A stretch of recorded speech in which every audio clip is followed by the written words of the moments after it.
Hello and welcome to the GamerGuild Podcast, your weekly show where we round up all the week's video game stories and news for your listening or viewing pleasure right up on here on youtube.com/GamerGuildTV and also up there on Digital Cloud on your platform of choice. We've got a full house this week. Joining me is, as always, Chris Hey gamers, hope you're all good. and Richie, man of many Hello, pixels. hello everyone. So we've got a really interesting show for you lined up this week. We have obviously the Xbox Developer Direct breakdown. We've got some Far Cry spin-off with lasers, and we've also had a very worrying letter through from a certain company on our use of the letter R in Gamer Guild. So we do have Yeah. to address this publicly for legal reasons, I'm afraid. We do. Do you get worried about this, Rob? Because we both our names begin with an R. Yeah, I feel like I'm going to get sued any second. I'm waiting for like that knock on the door, really. This could happen. Sesame Street, we've got to watch out. Yeah, like someone's going to knock on the door and it's going to be like Nico Bellic there with like just ready to scare me. But we'll get into that and much more as we progress into the show.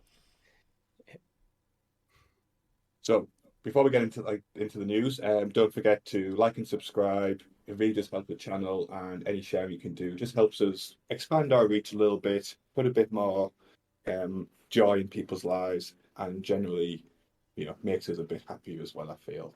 Make sure you also follow us on all the socials. We also have a merch store, which we like to plug every now and again. And our weekly live. Sorry, what was that? When we remember. Yeah, we do have a merch store. Yeah. Please remember about it because sometimes we don't. Chris is wearing part of our merch right now. I am. Merch line.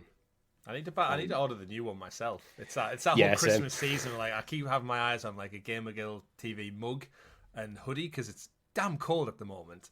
But then I also have no money, so please support us over on YouTube.com.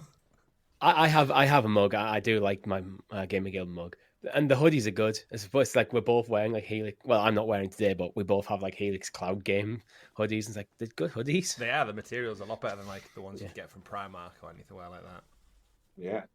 So on that note, buy them, please.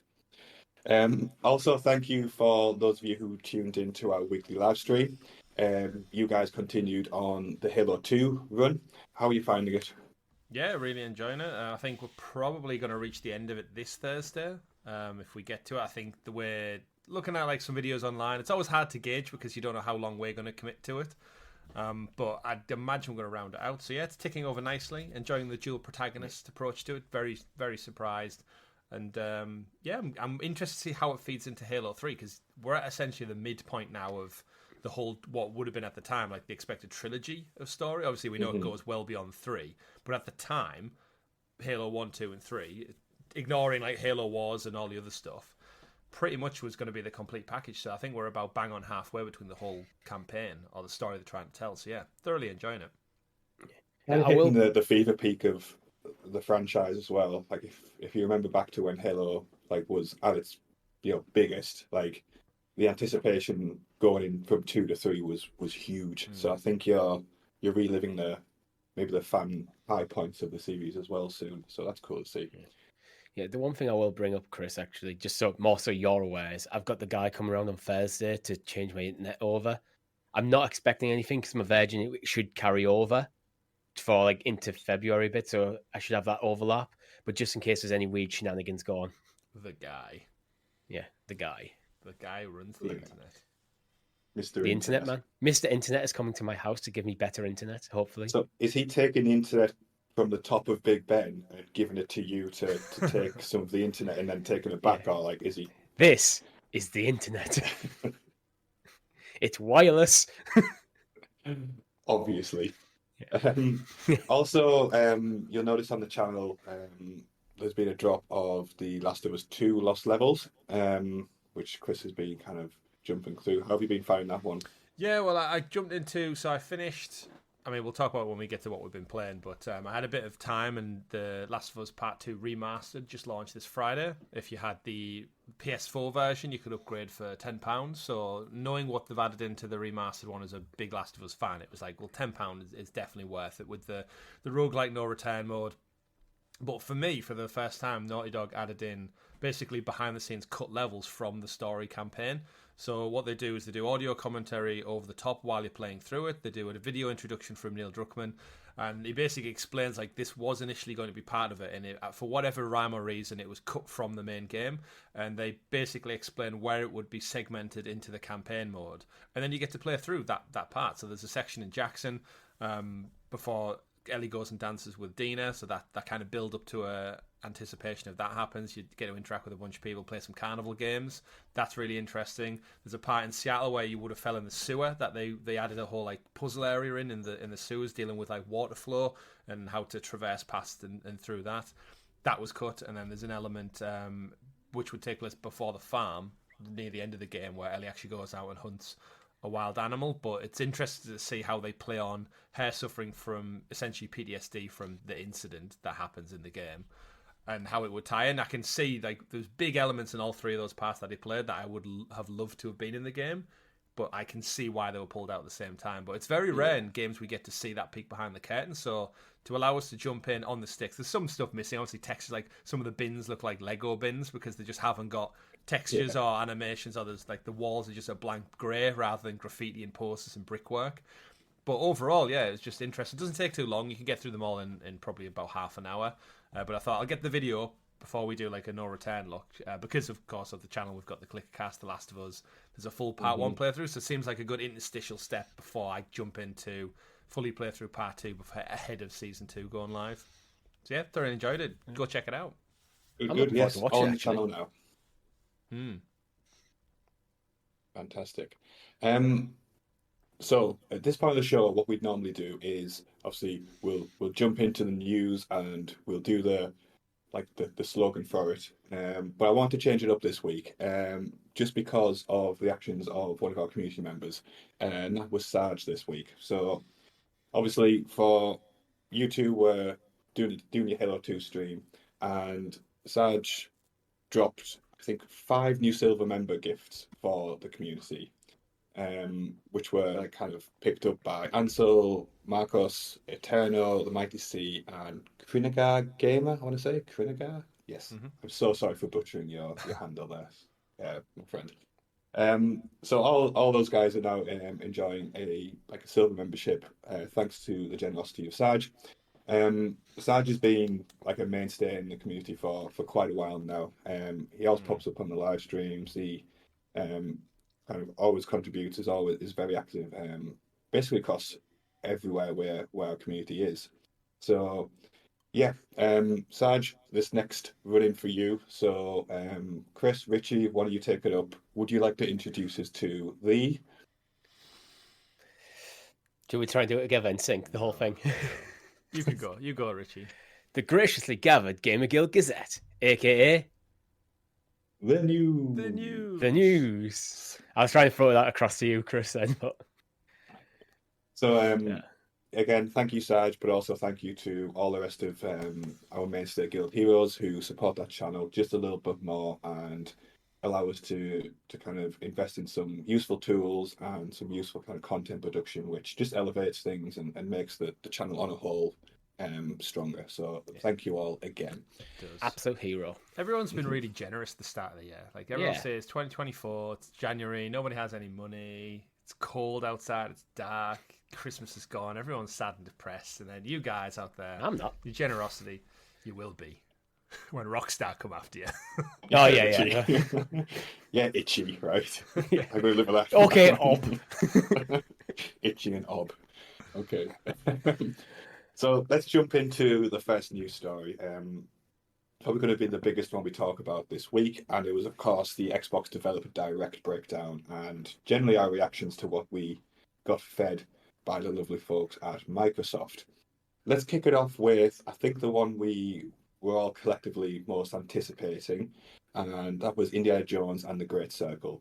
So we got a pretty meaty kind of trailer for the title, a bit more kind of insights into the gameplay mechanics and just general creative directions of taking.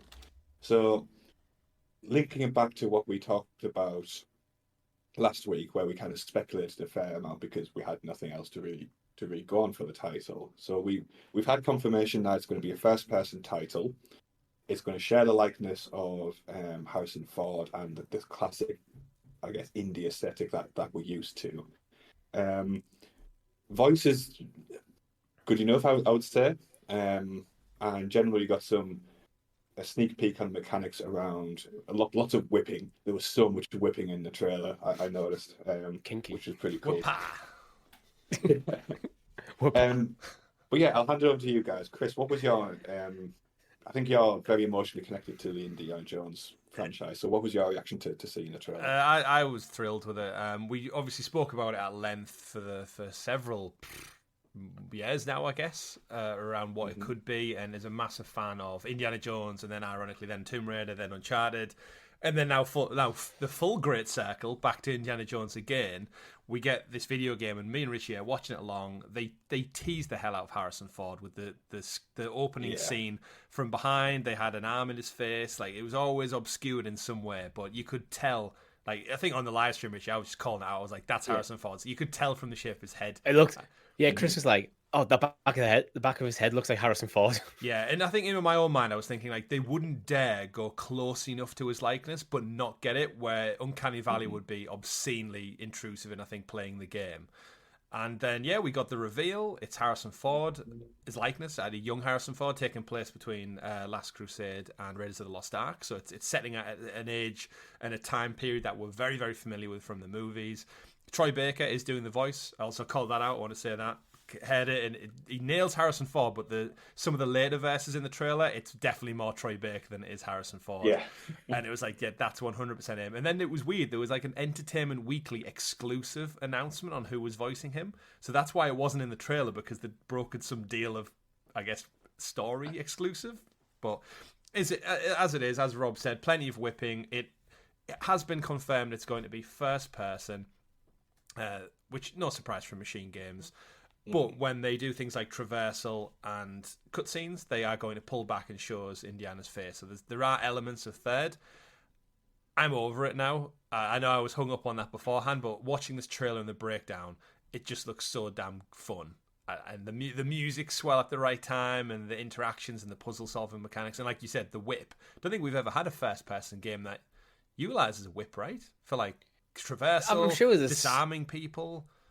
Not to the extent that this is obviously going to be incorporated, but I'm sure there's been whips in other games. But it's probably more likely you press the attack button and it just goes like that. Yeah, like you can like disarm people, trip them up, grab them. Like I can see it being like really unique to this world.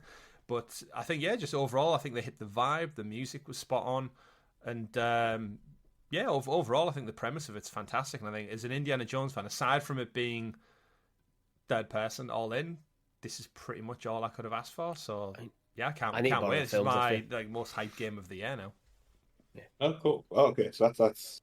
I know it was always bubbling in the background, but that's really jumped. Well, I think because we had it locked in, they said 2024, and we kind of know nothing else that's coming out this year, so there's not many to pick from. But as far as it goes, what more can I ask for? Now I just need to get around to playing those old PS2 games that I've been talking about for weeks, because I need to understand the lore and everything leading up to it. Surely, back to those PS2 games. Who knows? Because them PS2 games are going to be so relevant to this. It's going to be so many Easter eggs. Yeah. I Richie, do need to probably. yourself? Well, Chris, I actually do need to probably borrow the. I'm assuming you got the Blu-rays. I'm probably going to have to borrow them off you, because I haven't watched Indiana Jones since I was a kid. So it's like Richie. I don't have the same level of attachment as Chris. Yeah. So how did you receive? I guess the game is more of just a piece of gaming. Like, I think it looks it looks like a fantastic game. It kind of does have a kind of I love Uncharted. It kind of has like, what if they made an Uncharted game in first person kind of vibe going on? But obviously, it's coming out into third person through certain action scenes, and it's like, okay, I'm very much liking the look of this. I've always thought with things like Bethesda and ZeniMax games, the first person thing doesn't bother me that much, but I think it's why I was a bit down on Avowed. Sometimes they come across as very, very samey. You can tell when you're playing one, but I think with this having the Indiana Jones IP over it, and the way they're incorporating the lore of Indiana Jones into the mechanics, like Chris mentioning the whip, I think will elevate this game to make it quite a unique experience, and I think that's what I kind of need from a first-person game, give me something that makes it not just feel like a Skyrim clone or like a first-person or Call of Duty clone when I'm in first person. You need that little bit of something else, and I think this game's got it. Yeah, I think it's probably worth. It's probably a good comparison between. Do you remember the like the Quantum of Solace? I can't remember if it was Quantum of Solace, but like the James Bond games that came out like at the very start of the Daniel Craig era, and they were very much just a Like Call of Bloodstone. Duty. No, I think it was even before that. Like, I can't remember what it was called now, but that was very much like a Call of Duty reskin, and it suffered from it. But like as you said, I do feel like this game has potential. A few more mechanics, a bit more focus on, I don't know, make it like almost reminding you you're in like an Indiana Jones game because you won't have his face. I think it's still enough to do based off what we've seen. Yeah, the puzzle mechanics look cool as well. Yeah, well, the game in itself, the difference with video games compared, I know the movies have came under some recent criticism, but the great thing with video games is they have to be so meticulously made and they pass through so many hands. It's not kind of all on, I would say, like a director or a producer. It's broken out, and the great thing is they can go back and they can cut and chop and rework. I mean, we just discussed it with The Last of Us. You can literally just wait until the 11th hour and just ditch something if it doesn't work for the flow, the pacing, anything like that. Whereas movies are very different because then you need to get on location, get the actor back in, shoot on set. Whereas this, you just have to tweak some coding and you can make segments totally different or change them. Obviously not as easy as that, but you know what I mean. So I think the trappings of this look like it could probably be the best form of Indiana Jones we've had since the 80s. Yeah, by the fact that it's like he can be eternally young, Harrison Ford, because he's no longer an 82-year-old man doing stuff like he did in Dial of Destiny, which I was saying to Richie, who hasn't seen Dial of Destiny, there's like a whole segment of that movie, about 20 minutes, with a de-aged Harrison Ford. So the likeness in this game and why it probably looks so good is, I'm guessing they've got to have shared that with Lucasfilm. Like, they've got the most up-to-date 3D young scans of Harrison Ford, probably in existence of any other actor, arguably, with the budget to then transition it over to a video game. So I'm expecting the cutscenes are going to look fantastic, and the voice acting, again, Troy Baker is arguably the best in the industry. So perfect combination for hopefully the beginning of a franchise. If we get a trilogy of Indiana Jones games out of this that outlive the movies, can't wait. If this as well, Troy Baker's just made himself a lot of money because he's effectively become the next Indiana Jones. He's effectively the successor to Harrison Ford. In video games. Yeah, I think it has to be looked that way, doesn't it? As a successor to the character, because even like I watched like the Dial, what's it called? Dial of Destiny. Dial of Destiny. Yeah. So I watched that over Christmas just as like an easy thing to have on, and like as much as I love Harrison Ford, and like the de-aging's fantastic on him, even in like when he's been like current age Harrison Ford, there's like a stiffness to his movements and his an old whatever, man. which He's a literal pensioner.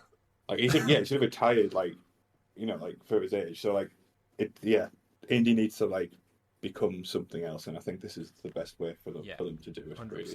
Now what we need is Project 007 from IO to get Pierce Brosnan's likeness, and we can all relive our best James Bond moments through Pierce Brosnan in that.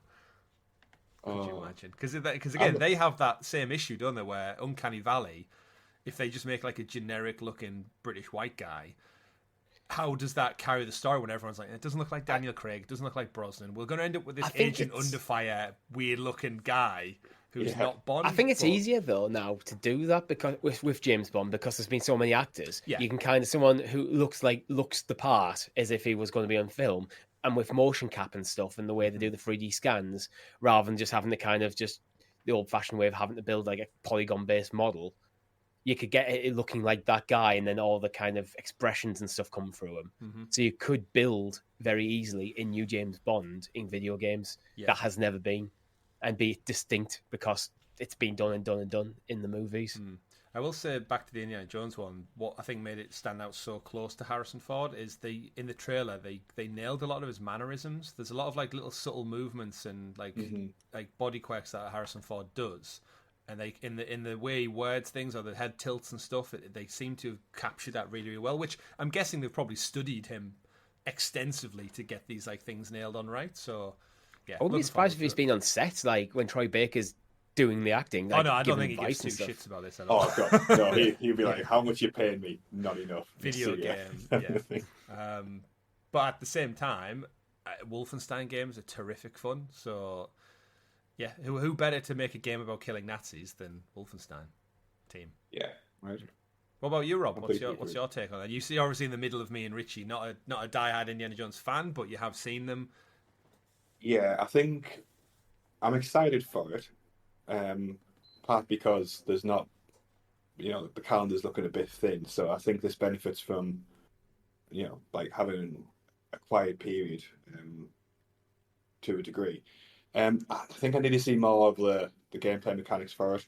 Like if the whipping is just like, aha, whip, take his gun off him, and that's it.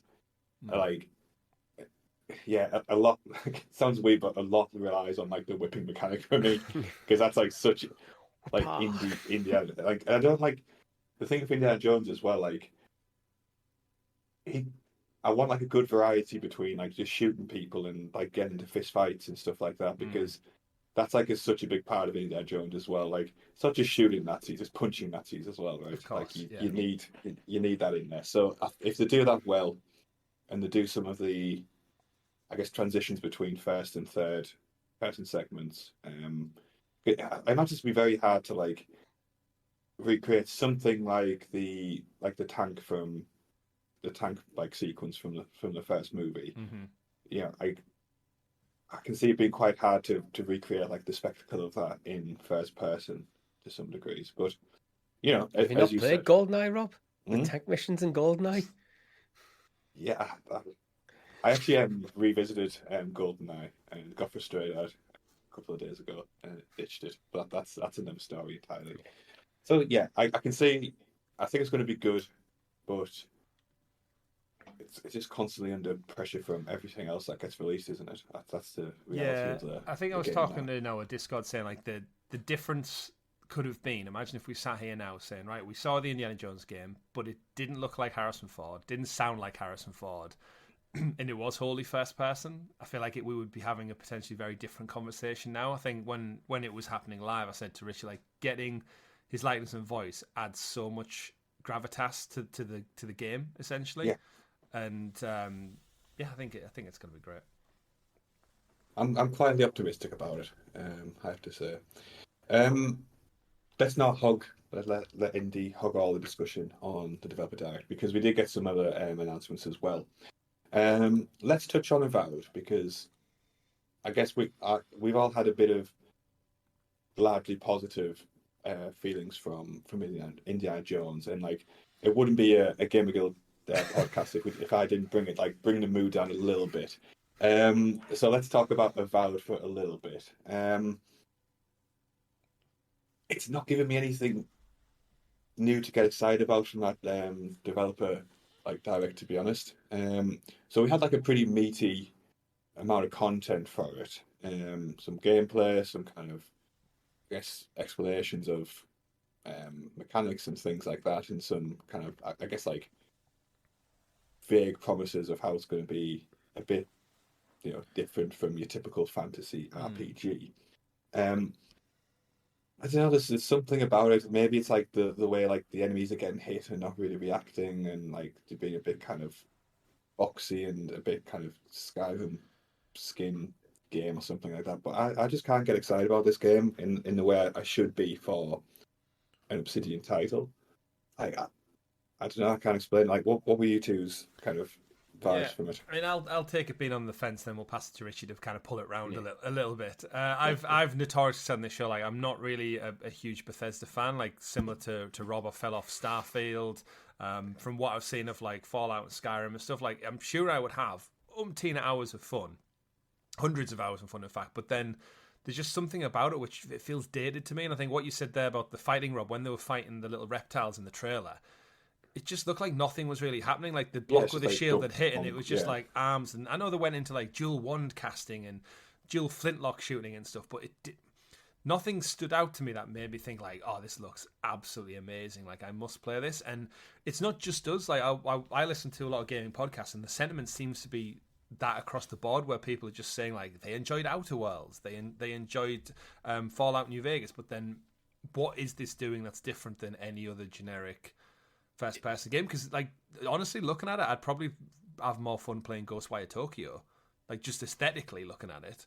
Mm-hmm. And I know the gameplay, like some of the gameplay showed off, did look really smart and tight. I think that's what brought Richie more into it. But as someone who's not notoriously a traditional fan of these games, it's not doing enough to pull me in. So then, yeah, if it's not doing that for you, I guess Richie, you're probably the most inclined to check this one out. You will because it's free, of course. Yeah, so I was kind of very much in the same place as you, where it wasn't really doing much. But I always felt every time we saw it, it was just very much quick cuts. It never ever settled on any like action scenes. So you can't always struggle to get a concept of like what makes this different. Why should I play this rather than go and play Skyrim for the millionth time, kind of thing? Apart from they've just turned the saturation up in the color palette, and I think I'm starting to see some differences in the gameplay. I'm not 100% sold on this. The fact that if it wasn't Game Pass, it still probably needs to do some work to get me more interested. Mm-hmm. It being Game Pass just definitely helps.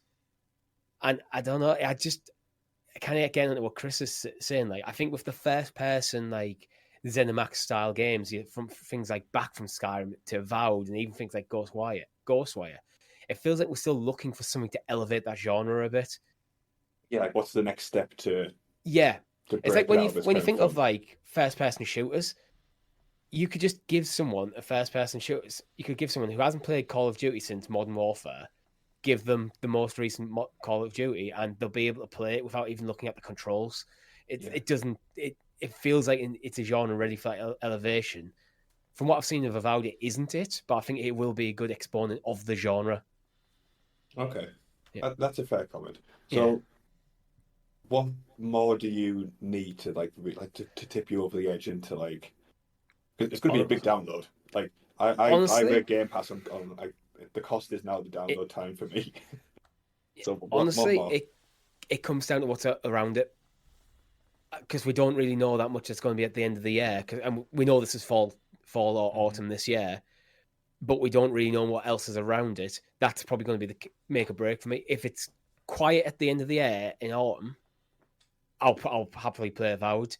But if there's something else that I prefer to play, this might just get missed. I'm interested, but not fully sold. That's where it's not like I'm looking at Final Fantasy VII Rebirth and go, that's the next big game I'm playing. Mm-hmm. Avowed isn't in that category. It's if there's time, I will happily play it and probably have a great time playing it, because it is a bit smaller than something like a Skyrim, which I do appreciate nowadays. But yeah, Okay. So I'm warmer than I was, but I'm not red hot. I guess it really comes down to what else lands in like that autumn time period, because they have like they've always been aiming for 2024 as a release, but they've narrowed it down to like an autumn window now. Mm-hmm. So yeah, I suppose I've went from asking why should I care about Avowed to now going, okay, I kind of figure why I would enjoy Avowed, but I'm still looking at what's around. Yeah, it's like you're open to the concept of ordering dessert as opposed to not closed off to it. It's a weird one when That's I look at these. This could be dessert, not your main meal. Okay. Yeah, it's a weird one to look at these, because like I'm a massive fan of like the Far Cry games, and this just looks like Far Cry but without the necessarily the guns as such. Fantasy Far Cry. Yeah, but it's like there is just something, I don't know, again, if it's aesthetically, that's my weird aversion to like the Bethesda engine that they're running things in, whether this is id's engine or whatever they're, because I guess Indiana Jones is that as well, but the IP is pulling me more in on that one. So it's such that's where the IP is elevating the game. Yeah, and that's something I talked about in the live shows. Yeah. But you were saying there about Call of Duty and like first-person shooters. Like, I've got this itch to go play that RoboCop game, Rogue City, that came up before Christmas. And like, that's just a first-person shooter. But because of the skin and the aesthetics to it, it's kind of pulling me in that direction. So you and that's not pitch yourself as a AAA temple for a platform either. So it gets a bit more of a pass. I know. I wish that came with Game Pass. But again, we're in this weird place, aren't we? And Microsoft are as well, where because we are going to get all these a la carte in Game Pass, if there is something else that comes at the time, like Richie said, my attention probably will be pulled elsewhere, because in my brain I just think, well, I can wait. I can be patient. I've got it as part of Game Pass. It's not going anywhere. It's just there, and I don't have to pay any more money. So, I think, like Richie said, I'll check it out, and it might get a tux of me, because as Richie found out recently, I can test out different genres, and I can absolutely fall in love with them. So if it comes out with good reviews, there's nothing to stop me. But yeah, I think to echo all of our thoughts, I think it just needs to do something extra. There's just something, and I keep going back to it, but it's because I can't see any characters. Like they showcased an interaction of like 2 NPCs talking, and then like, oh, he go kill his village elders or something, and then he came back and he had the option to give him an item, and his response, the said, would have been like varied depending on if you gave him the item or not, and he would have reacted accordingly. But because I'm just a faceless 2 pair of hands, I'm like, I don't care. So, And also, is that like trailer worthy in 2023, 2024? Sorry, it's like, Well, we should be clear though, the developer direct isn't necessarily a trailer. These are more deep dives into mechanics rather than he's a 2-minute. true, yeah, I guess. Yeah.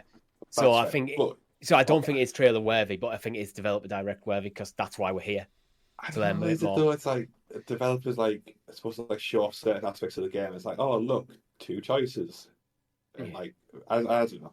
Let's not do that. I'm not going to beat up on it too much because it could be great. let's and beat up on Obsidian- Senua instead. What? Let's beat up on I, Senua's I'm not saga going to. I'm instead. not. Okay, let's move on. Let's state very clearly. I'm in no way going to beat up on Senua Hellblade 2 because I don't know about you guys. Obviously, I wasn't present when you did the watch along, but Hellblade 2 is looking superb from my perspective. Like I'm getting super excited about it. Have you We played the got first quite. one? No, that's the insane thing. I need to go back and play the first one. Yeah, so Before the 21st of May now, because Mhm. that's the release date that got announced for it. We got like a pretty meaty like look into the approach they're taking to this game. And if nothing else, it just kind of fueled my excitement for it. So I think the tagline they were going with was something like, what was it? It was like life-changing art with like game-changing tech or something along those lines. It was like very like kind of high art kind of goals and stuff like that, and just everything from the way they were approaching the sound, like the audio design and like development.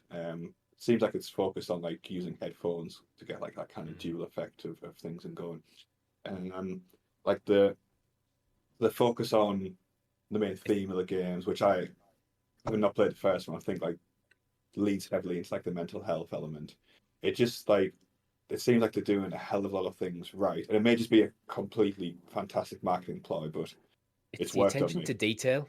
Yeah, You right. can tell by listening to the developers talk the attention to detail and the passion they have for the project. Mhm.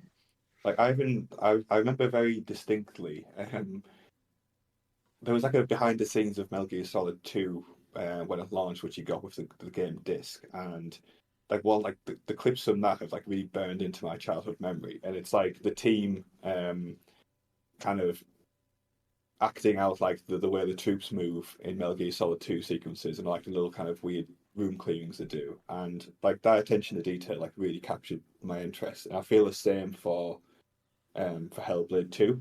So yeah, I'm super excited about it. Chris, how are you feeling about it? Yeah, similar. I haven't played the first one. I've said before on the show, the reason I didn't play the first one is because as the first one came out, got all its plaudits, Xbox then acquired the studio, Ninja Theory. So the only reason I didn't play it back in the day on PlayStation is because I thought, well, if I enjoy the first one, at the time I didn't have an Xbox. I didn't do a podcast that hosted Xbox content. So I was very much not in that ecosystem at all. I don't know if Game Pass was even a thing. So I thought, well, I'm not going to play a game if the sequel comes out and I have to buy a whole console and buy another game and to play it. Whereas now Game Pass and the way my life's evolved is like actually it's perfect timing. So yeah, this comes out in May. Definitely going to check out the first one. Probably stream it actually because it's only about 6 hours long on the channel leading up to it. But it ticks all my boxes. It reminds me of kind of Plague Tale in a way as well because it's kind of like dark and grungy and dealing with like slightly not. What would you say? No, I was going to say ethereal things there, but it's like all like wisps, isn't it? And like there is like a supernatural element. Yeah. And it looks great. Like condensed story, really focused on the character. Like you said, Rob, the spatial, the sound awareness stuff they put into it sounds like very unique and fantastic. And yeah, I'm thoroughly looking forward to it. I'm just glad they put a damn date on it because I think the risk this game has had is I feel like we've seen it 100 times now, and it's getting to that point what is where it like? 5 years now? Was it 2019 it got it? Yeah, it got an actual reveal, and then it's been at Game Awards. It's been at pretty much every Jeff Keighley thing, and then at Game Awards this past year, they had like the live band come out and play the drums with the fire, but then still didn't go as a date, and it was like, God, it's just getting to like almost like a saturation point now where it's like, right, just shit or get off the pot because we're waiting too long. And now we've got it, and it's arguably like just around the corner, and there's nothing between that and now. This before Indiana Jones is like the next big thing on my radar. So looking forward to going back playing the first one. They've said again it's not going to be like ridiculously long in comparison. I think what's been touted is like maybe 8 to 10 hours. So if I think the original's about 6 to 7, this could be the same. And I'm glad that they don't have to. The studio, after being acquired by Microsoft, haven't had to like change their artistic vision and go like, oh, it needs to be 20 hours long. It needs to be this. It's like, no. If it tells its story, if it gets its point across, it should be good. You're touching on kind of where my thoughts with this is, where I think a lot of Xbox first-party games are very good. They do have a bit of feel like we're producing a game. This feels like the team are trying to create a piece of art, and they're not compromising the vision. They're using the technology available, seemingly, to they have this seem to have this clear idea of what this game should be, then finding the technology to fit that rather than just going, okay, here's an engine, we'll start building the game, start filling assets. It does feel very much like this is a piece of art. Yeah. And it's for the first time in a while I'm looking at an Xbox first party title that if you slapped PlayStation Studios on it, you wouldn't be surprised. Yeah. Like, I think for a narrative driven action game, this is the first time I can remember in ages that Xbox are really stepping into the ring with Sony. And I agree. Could literally, this could be Last of Us level of like game in terms of how it's revealed. I think it's looking like it is. That's the way this game has gone very much. Yeah. Now, one important element of it, which I just want to touch on, obviously we're going to play it on Game Pass, so it's free as we refer to these titles as. But if you were to buy it like on retail, $50.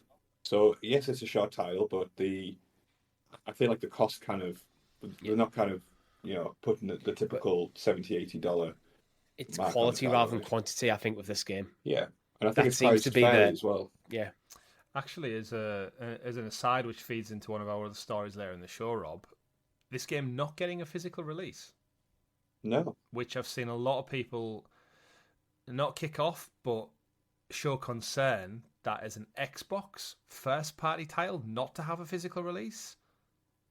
That's quite, I guess, concerning if you have a disc version of the console or you live in a poor internet area. Like, it's okay. I obviously, Alan Wake did it before Christmas with Alan Wake 2, and that got some shit, but they said it was required to keep the cost down.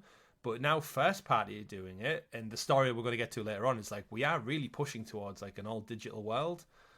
So absolutely cheaper cost, great being digital, and you're saving $20, but there is that risk of like, if Xbox aren't even committing for like arguably their biggest game of the year potentially, not having a physical release, it's a bit worrying as a collector. No limited edition as well. I assume that implies there's no steel tins on There'll be like a deluxe special edition, or they might do early access for all we know, like they did with Starfield. Yeah, maybe. They might have like a third party partnership later down the line with like some like limited run games. But for a first party game, like, could you imagine PlayStation? Oh, The Last of Us Part 3 digital only.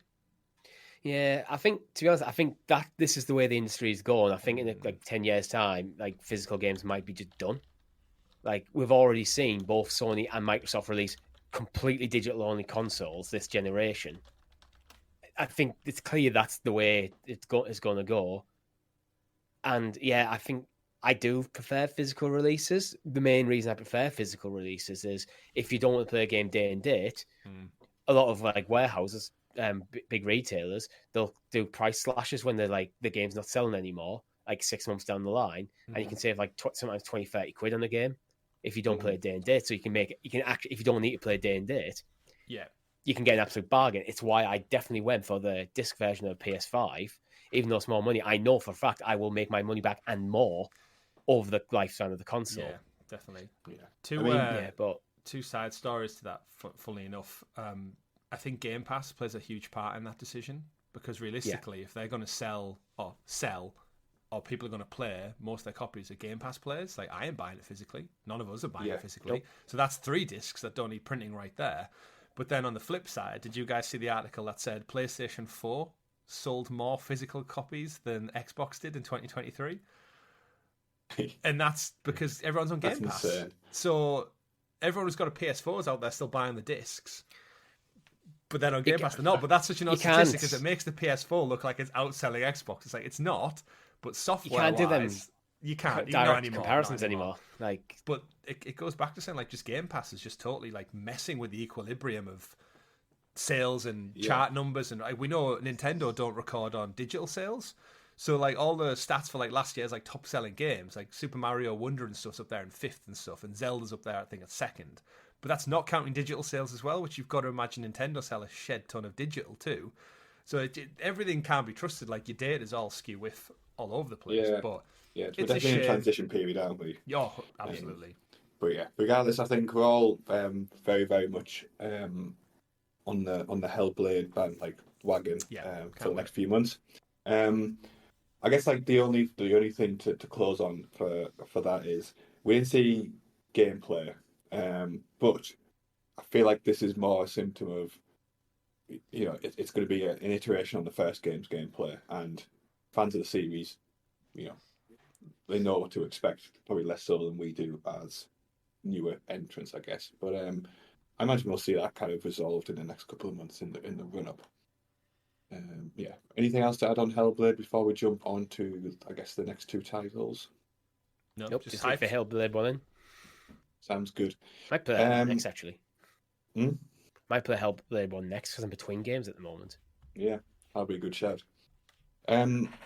Last week we all kind of speculated on what might be a surprise announcement or like a stealth drop for the showcase, and we got our answer this week, and it's a game, Visions of Mana, a Square Enix kind of project. Now, I'm going to be honest, this title does absolutely nothing for me.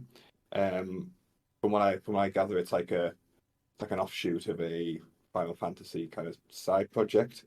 I guess Richie is the closest to the franchise. Is there anything that is like what's this giving you? Like, not the deep dive has given me nothing that I didn't already have, because I think this would be different if this was the first reveal of the game, but we've seen it a couple of times already before now. I think did we even talk about it last week? Like, we've talked about it recently on the podcast. But my views on it hasn't changed. I think the Mana series is a series as an RPG fan that I've been aware of for a while, but I haven't played any of them. So I think I'd almost like to go back and play the earlier ones first. So I'm glad this is here. I like the fact it's actually at the Direct, because it's shown that strengthening partnership between Xbox and Japanese developers, in this case Square Enix, which is something they've been criticized for in the past, and they're definitely strengthening with the links now with Sega and Square Enix getting now involved. It might actually squash some of the rumors that Square Enix might eventually be bought by PlayStation with this sort of thing happening as well. But I don't really have much more to add on the game. I think if you're into the Mana games, like, you're probably happy this is coming out, and let us know in the comments like why we should play this, because I don't have that much knowledge about the series. Yeah, I think that's fair. And Chris, I'm guessing this is a pass by for yourself. Yeah, as much as I'm now all about the JRPGs with Sea of Stars Platinum under my belt now, it is one of those where I look at it and just think, like, it's the 17th entry in the series. It's so Japanese. It's like, it's beyond me. I'm very surprised it wasn't a Game Pass confirmation. It seems like everything we got shown was like, coming to Game Pass. And like Richie said, I think it definitely strengthens the ties with Square Enix. But I thought it would have been a Game Pass announcement, so I wouldn't be surprised if later on in the year we maybe see some of the older titles come across to kind of pad out the Game Pass library in anticipation for this game launching. But again, it was a nice surprise. I think the presentation did a good job at like teasing us, and now we know the cadence to have the Hi-Fi Rush stealth drop. So they're probably going to tease something that you're not expecting, but it's not necessarily going to be a game day and day like now. Yeah. So yeah, it was nice to see. But yeah, certainly one that I'll probably... a lot of planets would have to align, I think, for me to check this one out. Yeah, I'm exactly the same. Like, maybe add a couple more planets, because I'm nowhere near the JRPG genre at the moment. The final title, just to touch on for the showcase, was our History Untold. It kind of got confirmation that it's landing this autumn. It's from Oxide Games, who were like the founding members of Fireaxis, who obviously have a very rich pedigree in the grand strategy Civ type games. I'm probably going to take the most on this one because it's kind of my bag on the Civilization series. Again, it's not doing enough for me to play it. It was kind of like, I don't know about you guys, but throughout their showcase, it almost like bordered on a bit of comedy where they were saying they're almost like trying to heavily imply this isn't a Civilization clone by highlighting features which were present in every single Civilization game.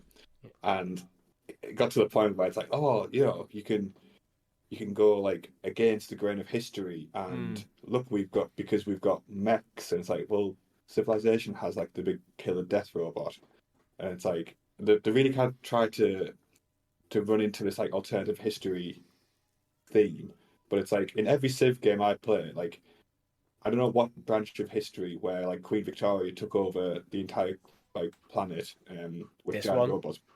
But like that, no, with giant robots, Richie. I was coming to. Okay. So, like, Don't you remember the giant robots? Yeah. Of the Victorian era? yeah, but I don't. Yeah, I don't know what like like I don't know. It just doesn't. There's no reason for me not to play Civ apart from the fact that Civ's an older game. Richie, you kind of dive into Civ every now and again. What are your thoughts? Well, you're more of a bit. I don't know if you describe yourself as hardcore, but comparatively to me, where I will probably once maybe a year or every other year, I'll jump in and kind of play one game of Civ over the span of a week and then move on. I mean, that's just how I've always dabbled.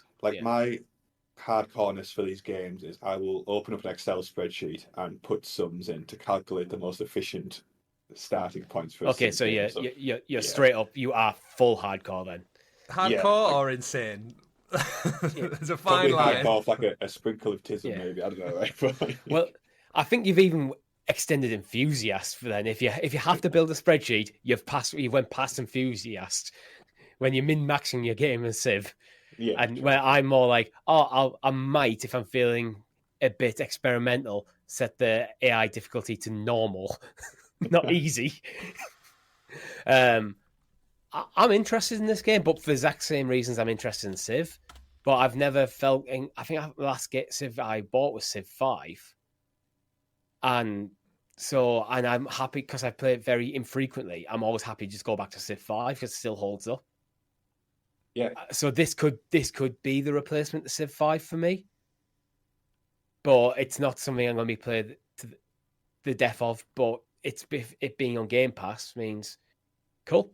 I have it, so that's why I'm interested. Because maybe this is the time for me to finally put Civ 5 to bed, and now maybe Ara takes its place without me having to spend an extra penny. But here's the thing: it's on Game Pass next to Civ 6 and Humankind as well. Like, it probably suffers a bit for that, right? It does potentially, but I think Civ does need competition in the space, and I'm not sure Unfortunately, I'm not sure Humankind's really give it that. We tried our best. We tried it. I enjoyed Humankind a bit. On back on our Rocksteady days, but I'm over it, to be honest. Like the entire concept of it, it's done for me. Yeah, but I do think like any game shouldn't have an entire genre to itself, because that competition can be good. So I think if Ara being a first party Xbox title, come to PC Game Pass, I think has a very solid chance of kind of getting some Civ players over there, and it just really kind of igniting the genre a bit. No, very well put. Like, there does need to be multiple. That's my hope. There need to be like multiple entrants in any genre to innovate, right? Or it just gets stale. Yeah. So like that was the main thrust of the dev showcase. Chris, if you could sum up in a sentence or two how you feel that's strengthened kind of, I guess, Microsoft's offering for this year. Like, are you more excited about what's on the table for Xbox? Are you kind of still a bit needs more? Like, how do you think this like kind of landed for Microsoft as a whole? No, I think the developer direct, it was fantastic. I think presentation wise, it did what it needed to. I think artistically, it was very, very well laid out. I think me and Richie were talking about the whole like chalkboard scribbles and stuff just flows perfectly, jumping between studios, teasing the little bit. I think it was like a external document got added. Even at the end when they kind of rounded up, they opened like an MP4 video file to play the trailer at the end for the outro, and it was just all very well done, very tidy, very neat. Didn't overpromise, delivered on pretty much a bit of insight. It had the pop off in like the Indiana Jones content. We got a couple of dates for everything, and to echo last year's developer direct, everything we saw last year came out last year. So hopefully the cadence of everything we saw this year's comes out this year. That's a great kind of systematic way, I think, for Xbox to set their expectations. And yeah, I thoroughly loved it. I look forward to next January's and seeing what 2025 has in store as well. I think PlayStation should definitely take note, because the state of play is starting to become just a faceless voice, throwing trailers at us. Some are crap, some are unnecessary, some of them clearly they pay just some bills for third-party relationships, whereas it was refreshing, Richie, it wasn't to finish this and just not have one advert in the whole damn thing. No filler. It was just all quality games shown off by passionate developers with dates.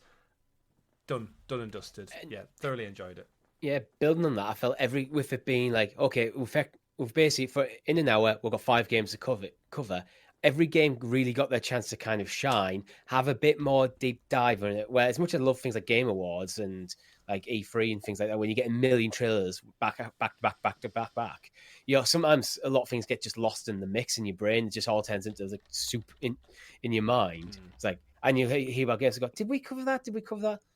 Having a bit more okay, we're going to let these games breathe, but nothing also overstayed its welcome. I think they absolutely nailed this kind of showcase. The format, the length, what they were talking about with the individual games is like, just hand it over to the developers and go, you got 10-15 minutes to tell people why they should be interested in your game. Go. If you want to show behind the scenes stuff, show behind the scenes stuff. If you want to focus on gameplay, if you want to introduce members of staff, if you want to see someone in a little scooter driving around the office, whatever, go for it. Yeah, I completely concur. I think they've really nailed it this year. And if this is a sign of the standard which Xbox is kind of putting out for this year, then it all bodes very, very And the well. games, I think, were of the right standards as well. Yeah, like fair enough, like we might have individual taste differences and But that's it. It's a taste difference rather than a quality difference. What I'm looking at. That's right. Yeah, I think that's the most important thing. So yeah, very good start of the year. Well done, Microsoft. Keep going. Moving kind of neatly on to the rest of kind of what Microsoft Xbox have in store for us. X-Pass. We got the outline of what titles we can expect from Game Pass over like the rest of January and also moving into February slightly as well. I don't know. It's not setting the world on fire this month, I don't think. For a quick rundown of the main titles, this will be going out on the 22nd, so there'll be a few you've already dropped, but those are Those Who Remain, Turnip Boy Robs the Bank, What a name for a game. F1 23, and Pal World will all be with you and available by the time you're listening to this. Pal World's probably a big one to talk about in a second, but for the rest of the month you've also got Go Mecha Ball on the 25th. No idea what the hell that is. Rotato, which I assume is a pun on potato. Overwhelmingly positive on Steam. 10 out of 10, rated 10 out of 10 with 66 in that. Yeah, with almost 67,000 reviews. I can't tell if you're joking or not, Richard. I'm not joking in the slightest, Rob.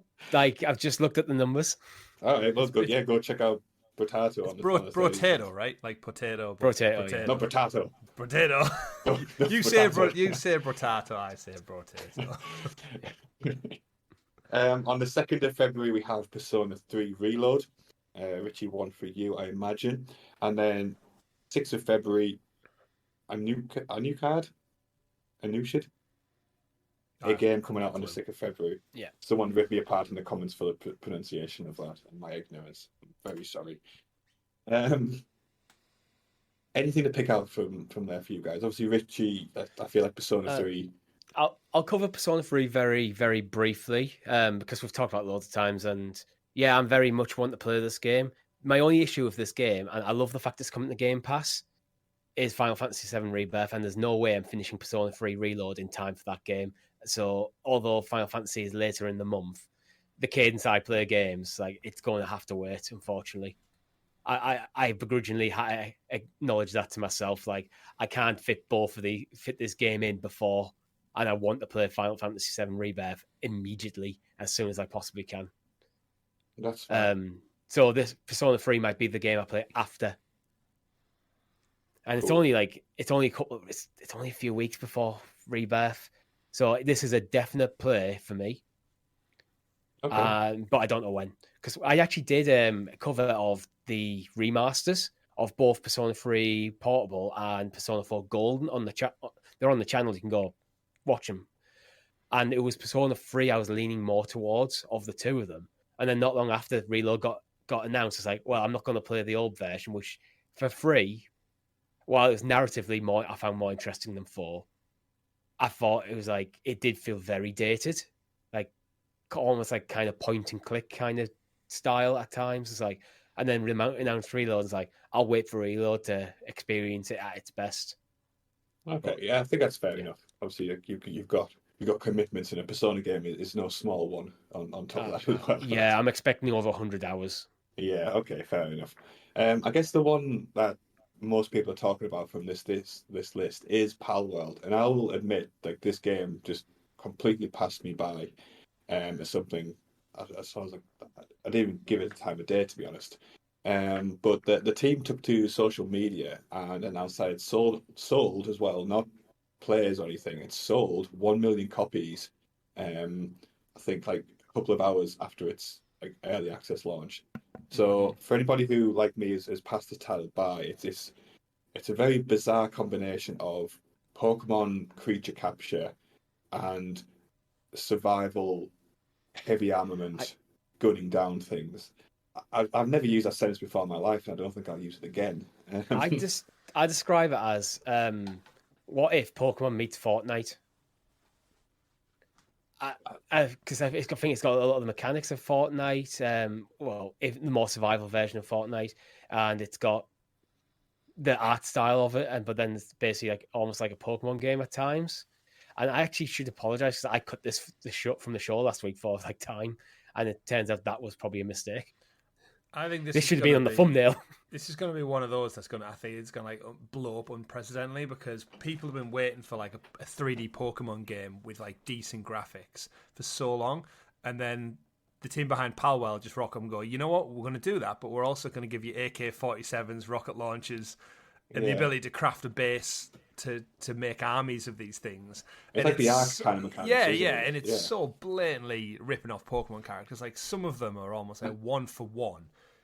Literally just switch out the color palette. So you've got like Pokemon that it's just, instead of them being a fire type, they're a grass type instead. But this time you can shoot them with a pistol or throw a grenade at them. I think that's hard. I don't think we should criticize them too much for that, because with how many Pokemon there is, it's almost impossible to do like a creature-based game without almost accidentally coming close.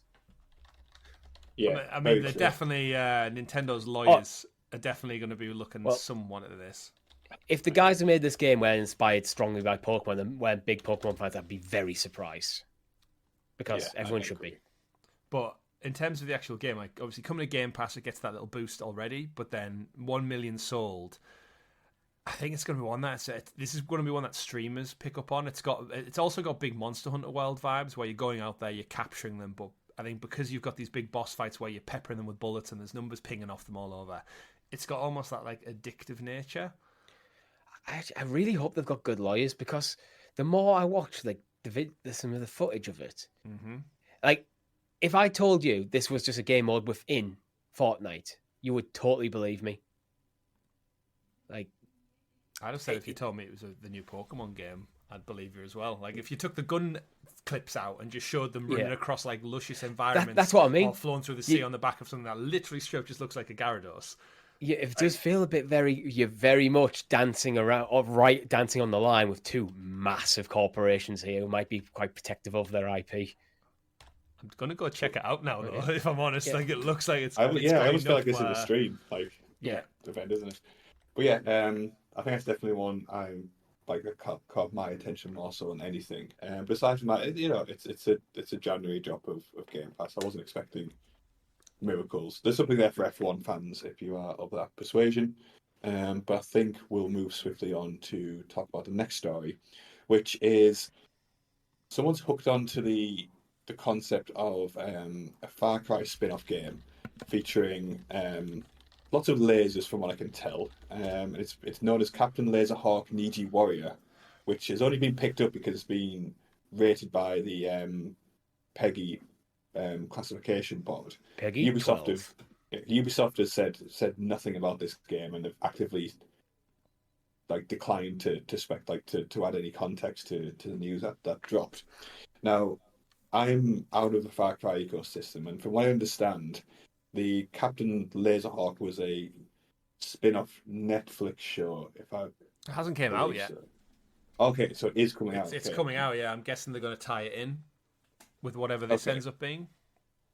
Okay, but yeah, this is like the game tying. This is the game tying of a game spin-off Netflix. So Blood show, Dragon, so- yeah, Far Cry Blood Dragon is a spin-off of Far Cry 3. Mm-hmm. So Captain Laserhawk is a TV show spin-off of Blood Dragon, and this is a spin-off of Captain Laserhawk, seemingly. Yeah. There's layers.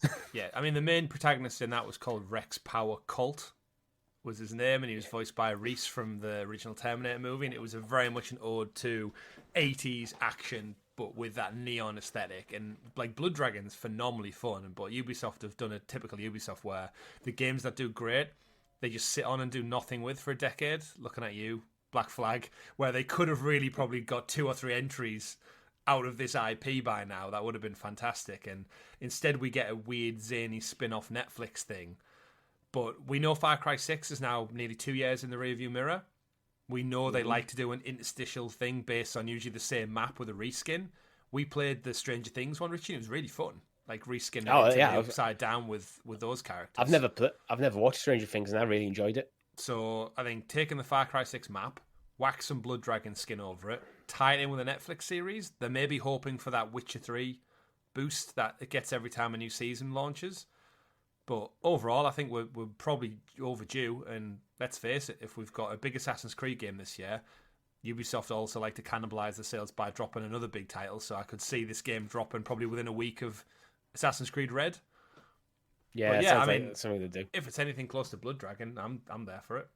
Not the TV they'll show, drop but this. the game. It's like I think they completely killed Immortals Phoenix Rising the other year, didn't they? Where it's like, oh, we're going to drop that base right within like a week or two of Assassin's Creed Valhalla, so no one buys and goes, And well, Watch it didn't Dogs. sell well. And Watch Dogs, yeah, well, it didn't sell well, so let's cancel. It's like, no, you just bad. You just didn't think about how to release a game. Business. But yeah, business. Let's move on to business actually, because Take-Two are doing some big corporate business moves by initially entering a trademark dispute with Remedy. Now, the context behind this is that Remedy revealed a new kind of logo iteration a while back now. Essentially, I think it started with it was like a bullet hole R, which kind of hooked into like the Max Payne like past of the studio, which like largely it's moved on from now. So they felt, okay, we need to unveil a new logo. It follows the trends of all logos at the moment, which is like pretty unremarkable, sans serif, like minimalistic flat logo thing. Rockstar and Take-Two did not like this because apparently if you're incredulous enough to use an R in your logo, then you're basically just copying Rockstar. Now, I know Rockstar is like a household name in gaming, right? But I don't feel like you can copyright a letter. So let's break down these two logos. The Rockstar logo is an orange square with the R in italics with a star. The Remedy logo is just white on black, and it looks like they're going for a kind of something resembling kind of Alan Wake Control with the kind of slightly stylization, kind of offset of the R. They look nothing alike. Yeah. Apart from they use a very common letter in the alphabet. Yeah. And Let's all just be letters honest, common. there's like a 3% chance you're going to use that letter anyway by random if you were to do like a random logo. I use that letter every single day. It's Yeah, right. It's so mad, isn't it? Like, obviously, companies like you said, Rob, they have to kind of re-go with the times with the logos. It's very much a ripple effect from things like the App Store. So if you remember when like the iPhone originally launched, everyone had like these 3D, almost like 90s inspired, like colorful, bright logos, and then everyone, as you said, stripped it back to being minimalistic, plain Very leather, clean. and usually it's like white on black background or something, and then you can change it for like Pride Month or Halloween or Christmas or whatever it is. And yeah, it's just another letter R, slightly different. The bigger irony of all this is Remedy are fucking working for Rockstar, making Max Payne remakes right now. So they're currently trying to sue a company they're in business with. That's like you going to Richie and suing him for using R. Why are some corporate types just utter dickheads? That's all this is. It's absolutely pointless attempt to crash grab. It's like, honestly, like, if I was Remedy, I'd be that pissed off. I'd be going, we're stopping all work on Max Payne until Rockstar gives us a public apology on this shit. Like, because it's just so petty. It's pointless, petty, and just like, grow the fuck up. Like the wording that was used in the claim, or like the document, was there exists a likelihood of confusion on the part of the public, which no, there doesn't. Like, I because know, Remedy's logo says Remedy under it. Yeah, I mean, like, I know when you consider that, like, the average person, if you take the average person, then like half of all people are dumber than that. Yeah, like, I get that argument, like, I really do, but like, no, I don't. It's really selling down like the general vibe. It's like, imagine how many accidents you would have to make to see the Remedy logo somehow click onto like the Alan Wake 2 homepage and then think you're buying Grand Theft Auto. Like, is that what, like, there's no pathway in which you go through several hoops without realizing you've got the wrong thing. Like, even like, that's totally on you. It's some corporate type in a stuffy shirt and suit. It's sat in an office as for, they've released a new logo. We might be able to get a couple of quid out of this. Let's get the lawyers on board. You know what they should probably be more concerned with? Going after the Rockstar energy drink, because they literally use the same name. Like, in a similar vein of GTA games have energy drinks within them. But even the word Rockstar, it will be difficult to trademark when it's a completely different marketplace, because just it's a phrase that's been used since rock music existed. So someone can come in much later and claim that. It's just not how the world works. Kroger's nervous about Rockstar coming for him soon. Rockstar, Take-Two, if you want to make more money, just make better games. You're going to print money with Grand Theft Auto 6, so why are you giving a shit about this? So you're just pissing off your partners. To add that, I guess, a little closure to this story is there has been an update since the original story came out, just saying that Remedy has responded to the trademark dispute, stating that it was resolved amicably last year. So there's nothing to see here. There was a discussion between our teams. It was resolved late last year. Unfortunately, it took a little longer to complete due to some holiday scheduling. The legal filing was simply an initial formality, and Remedy and Take-Two continue to work together in partnership. But like, it smacks of a bit of PR rescue there. Remedy picked up the phone and went, "What the fuck?" And they went, we didn't realize we were like best mates working on multiple projects together. Like, sorry. Yeah, this is a bit of an odd one, but like, in a world, this like.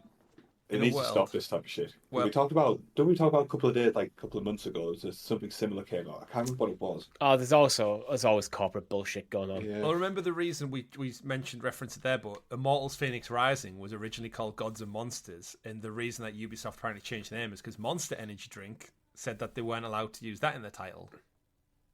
So it's just a whole thing, but it just goes back to that irony, doesn't it? Of like, how can we live in the same weekend where Palworld gets away with the Pokemon ripoff stuff, but then simply using the letter R is apparently frowned upon?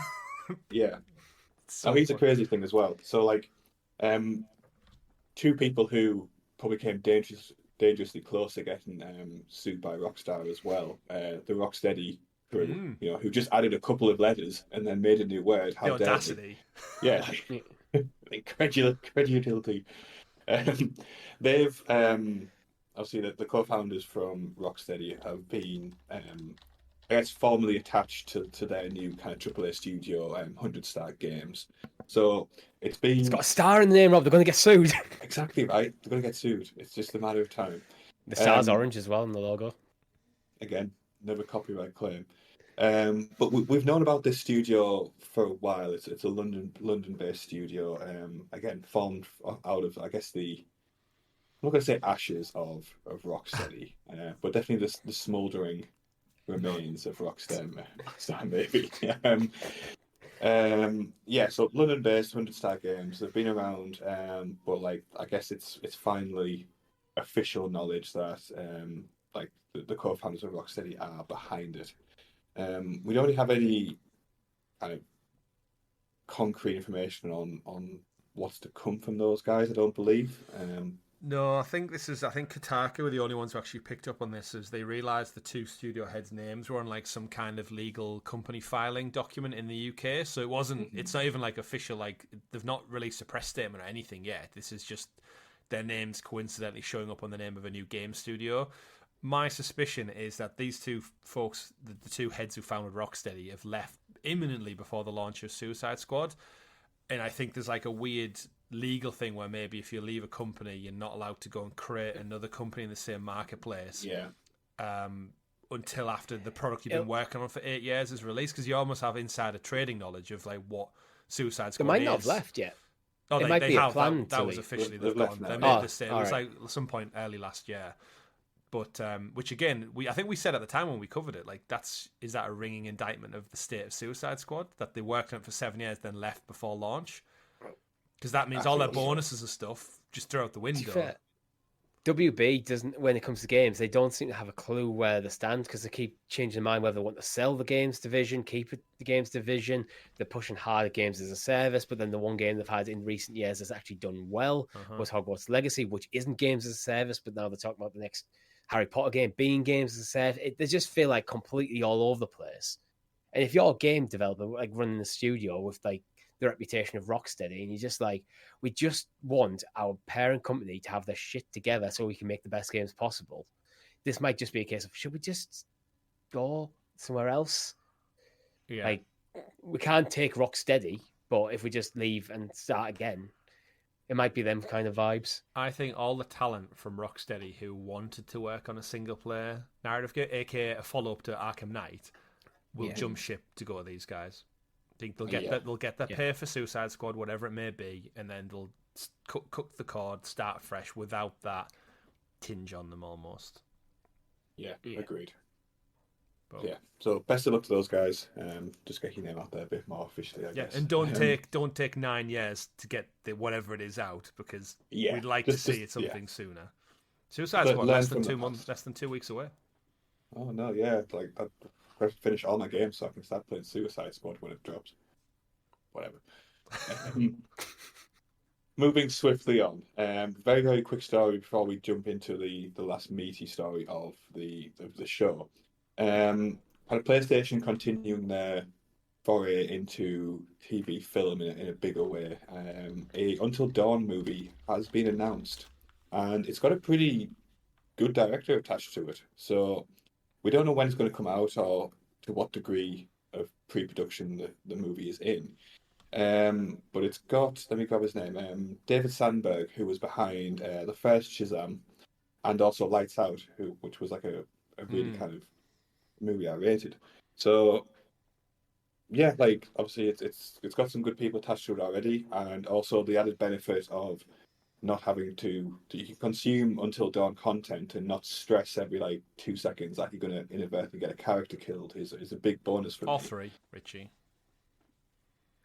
Yeah. Did you felt great to the Wendigo, didn't you? I got a bit over intelligent for the game. I kept trying to second guess what the game was trying. Sorry, No, I was doing you were too smart. I was too smart for it. I was doing the thing where I was when it would look like, oh, there's an obvious trap there. I just went, but that's what the game wants me to think. So I walk into the trap, and no, it's a trap. I've never heard someone really as an excuse say, "Oh, I'm terrible at this game because I'm too smart." Yeah, it's the glasses increase my intelligence level. That's something else, Richie. Yeah. I think as far as like the game goes, it's obviously like a beloved PlayStation classic. It'll be 10 years next year as well, a decade old already, which is crazy. And we know Supermassive have since moved on to like The Quarry and the Dark Pictures anthology and such. I think PlayStation own the rights to that IP, so it's probably why we've not seen a follow up yet. But in terms of the storyline, it's pretty much paint by numbers horror, but it's got a good enough, I think, story to like condense it down. I think with a decent director, it could be one that even without any association to PlayStation Studios, it would probably just do well coming out around Halloween season. I'm curious to know what they do with it, because if you look at the cast list of Until Dawn, the list of like actors in it, at the time, obviously fairly smaller, lesser known ones, but since then, like Rami Malek especially, and Hayden Panettiere, Chocolat, whatever she's called, it'll go on to that. Like, you could get them back, ditch the teen idea. Obviously, they're all teenagers, and obviously, as real people, they're like another decade older now. But if you just put it as like people and got those actors back who know the characters through and through, they've already got the history with it, and they're already like they're famous names now. That could just keep it like some level of consistency, or they could just go brand new and just take the IP and try and make a horror franchise out of it. They could work at like, did you ever watch It Part 2? When like the kids are like growing up and they have to go back to the town. Yeah. Could it be something like that? Would be quite interesting. I'm not sure how that would work, depending on the game. I mean, I got a couple characters killed, so you'd have to go with like the best ending, wouldn't you? Yeah, I think, or the worst. I don't know. That's why you'd have to find some new people. I think lost out I think you're probably better off just taking the kind of general structure and story of the game and just adapting that concept to something fresh. Wendigos. Yeah, interesting. Cool idea though. Yeah. Now I want to move on to probably like the closer story that we're going to discuss a little bit more. And for me, this is quite a big one. So the news is that Game have now officially announced that they'll be kind of sunsetting their trade-in kind of like old game program, which I think, especially for people our age, has been like a mainstay of physical gaming for a long time now. Especially when like you were younger and you didn't have the money to constantly like that buying bargain games bin. That bargain bin. Yeah, it was like trade in all your old stuff, get some new like new to you games, and like essentially like the entire industry ran off the back of pre-owned game sales for a long time. So yeah, like Game have announced that they're moving away from that model and just essentially just ditching it after next month, which is really sad, because then it only leaves like the old stock to kind of run through, and then that's it really. So for people in the UK, it really leaves it only open to like the CEX, which even CEX is kind of, if you go in, I don't know if you've like ever been in one recently, but their stock's really dwindling as well, and it all just kind of screams to me of this move towards a digital only like ecosystem. And yeah, I mean, Chris, I know you're super heavy on the physical media, and you like to collect and you like to retain and stuff. Like, what does this mean for you? And you buy lots of old games as well. Like, where would you get your PS2 titles from? I mean, I usually get them, to be fair, from eBay, because they just have like a wider stock. It's just individuals selling them. It's been a long time since I've actually bought a secondhand like physical game from this, but for me, it's more just the high street presence, because I'm holding my hand up, and I've said many times, like, I don't think Game, which we should clarify for anyone not in the UK, is our like GameSpot, GameStop. It's Electronics Boutique, EP Games, whatever you want to call it, EB Games. It's a shame. Reading more into it, it looks like a lot of it comes down to just the unfortunate collapse of the retail high street presence, and I think the Fraser Group, who were bought out by Mike Ashley and his team, that we've seen a lot of games transition into outlets within other outlets. So it's now within Sports Direct units, and by the looks of reading this, it says it's because the trading system is a different internal IT setup than what the Sports Direct stores are, and they're struggling with, I'd imagine, like the physical quantity of having just like storage space for all this stuff. Yeah, and amongst all the other stuff they sell. When's the last time you actually went? Have you been into like a game section of Sports Direct? I've briefly walked through it and thought, this is so out of place. It's unbelievable. It's so depressing. Yeah. It's like, I don't even know how you fit one in, because Sports Direct is so much crammed in that makes it very difficult to even shop there anyway. It's more the same. It's just a couple of shelves edged, like the one near us, Richie, it's a couple of shelves edged off into the corner of the unit, like near the football boot section, out the way on the top floor, and there's like one till and it's just not. It's not a game shop at all. It's just it's Do a you think poor it's just- excuse.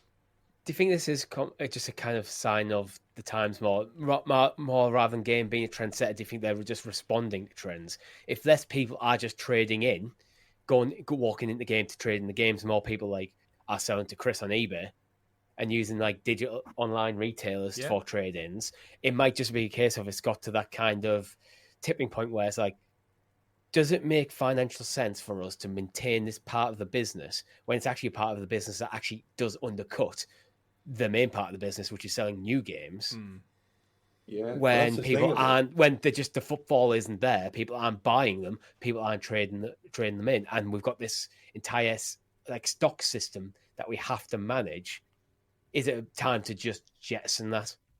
Yeah, it's really nuts. Like the transition, like the whole like retail gaming space is made because like It's like music, I worked. Music did the same thing. Yeah, like I worked in a game station when I was like I think I was like 18, 19, just like one of those like daft jobs you had.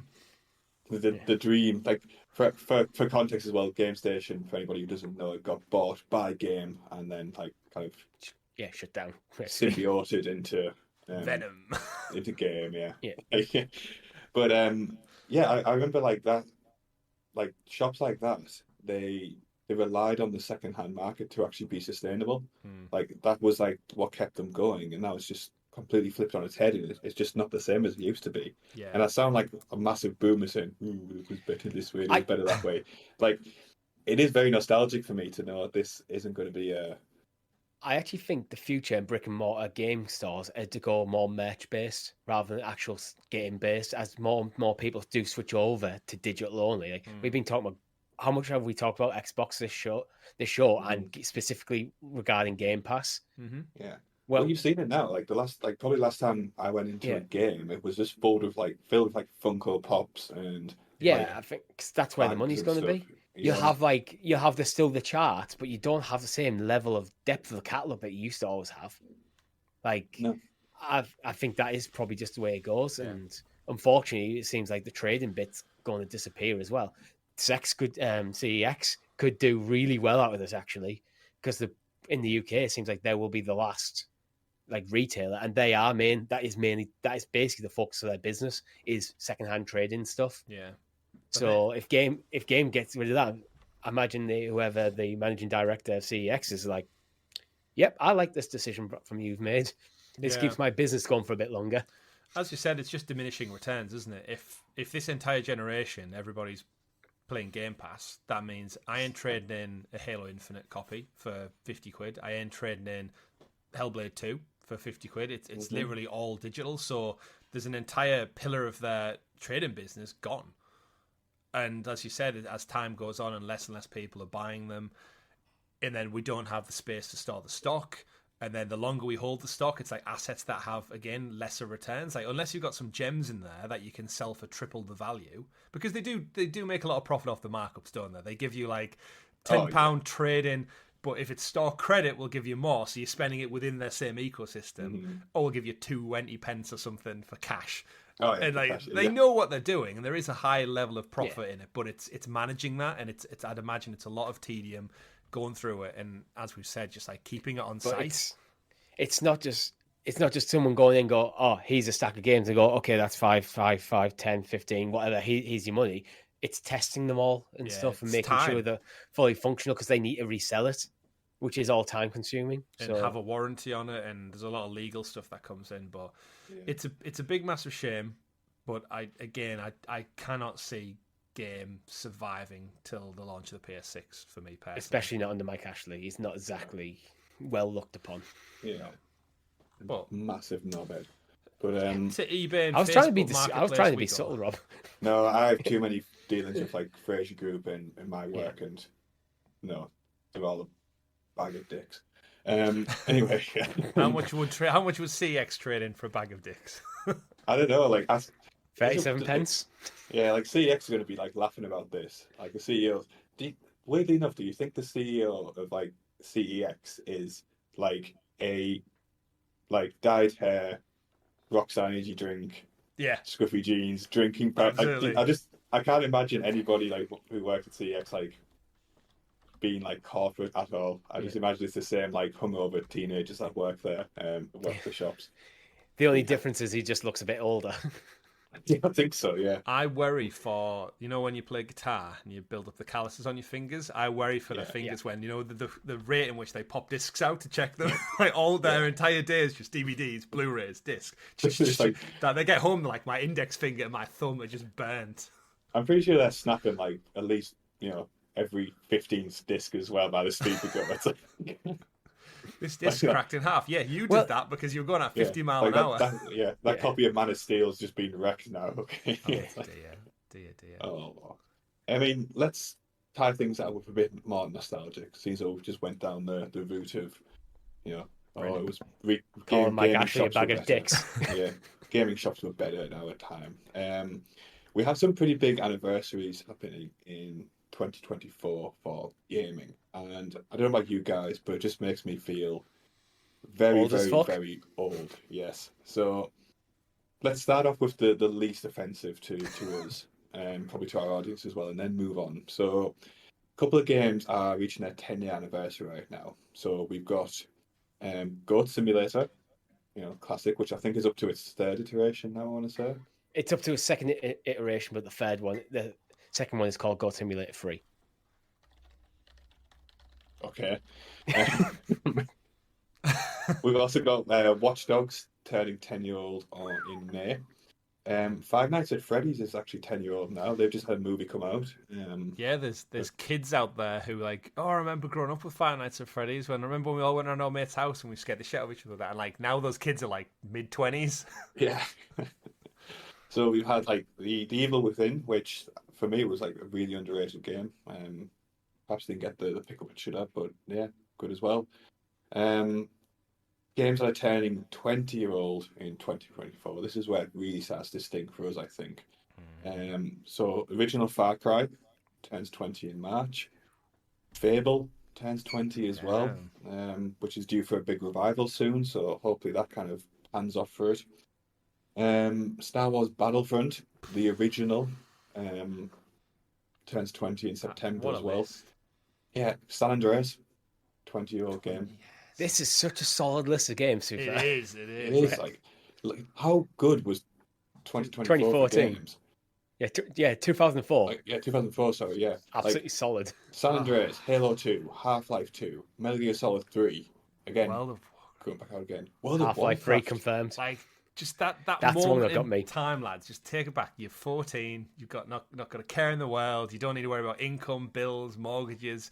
All you have to do is finish school, go home, play San Andreas, Battlefront, Sims, Metal Gear, World of Warcraft, Halo 2. Like, just perfection, right? Just the problem is, I still use World of Warcraft as kind of my touchstone when we talk about games as a service, or like especially MMOs, because it's just the one that's so ingrained in my mind. The one I've played by far the most is like, oh shit, it's 20 years old. I probably need to update my references.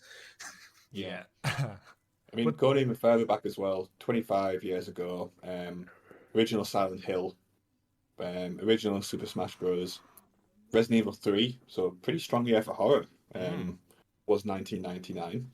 We had Grand Theft Auto 2, which nobody remembers, to be honest. I remember GTA 2. I had all three. I had 1, 2, and London. Your brown bread, my son. That's what it said. That's what it said when you died. And I remember being really confused initially because I didn't realise that London, you had to put the disc in for GTA 2 and then let it run and then take the disc out and put the disc in for London to work. It's a reskin of GTA 1. At That's the all time, it was. as a daft kid, when I'm 9-year-old at this point, like I didn't understand that. I was like, why won't the disc just work when I put it in? To then find out, Yeah, but no, like lots of great games with like hit anniversary periods. Like Crash Tony Team Hawk's Pro Racing. Skater. Yeah, Crash Team again, Racing. like the list is like massive for these time intervals. If you guys could go back, would you rather go back to the 25 year or the 20 year? If you could place into am I going back and staying back, or yeah, you're going back and staying back in that year. Oh, if you're going back and stay back, you go 25 years ago, because you're going 5 years time. You got kick ass. You're locked into that year for eternity. let me think.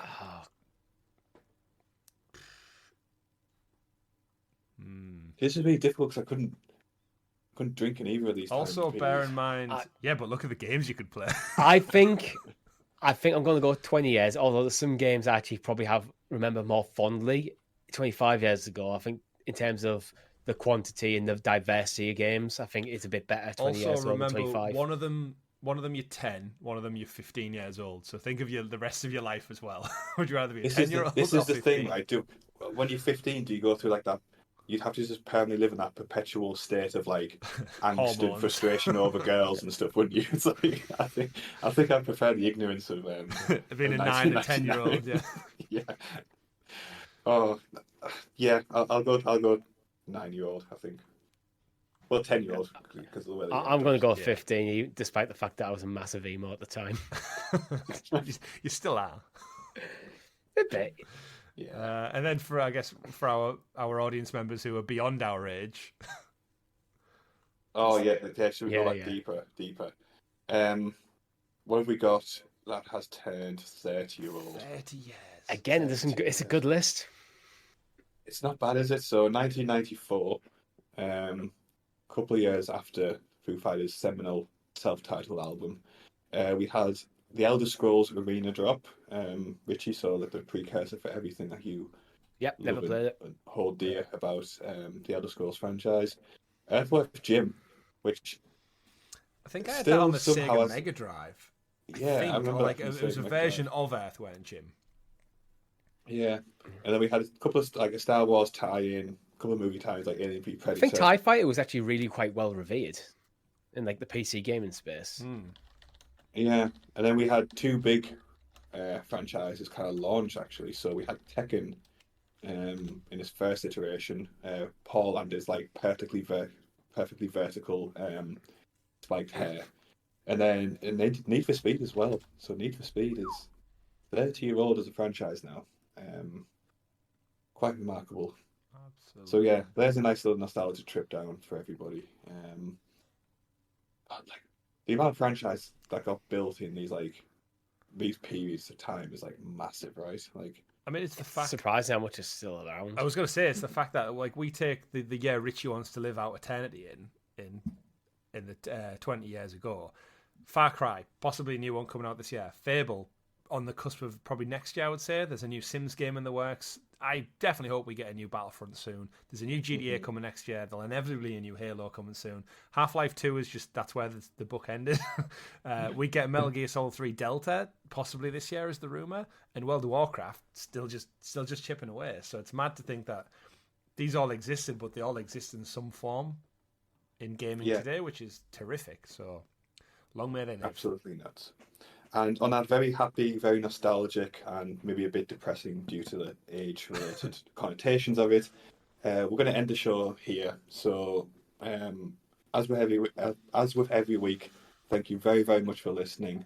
Enjoy whatever you're going to be playing the week ahead. And again, thank you for your continued and unequivocal support. So, I've been Rob. I've been Chris. And I've been itchy. Yeah, you see, I can put that trademark letter away now. Itchy. Yeah. Thank you very much for listening and enjoy your week. In game, whatever makes you happiest. Bye bye. Bye. Everyone.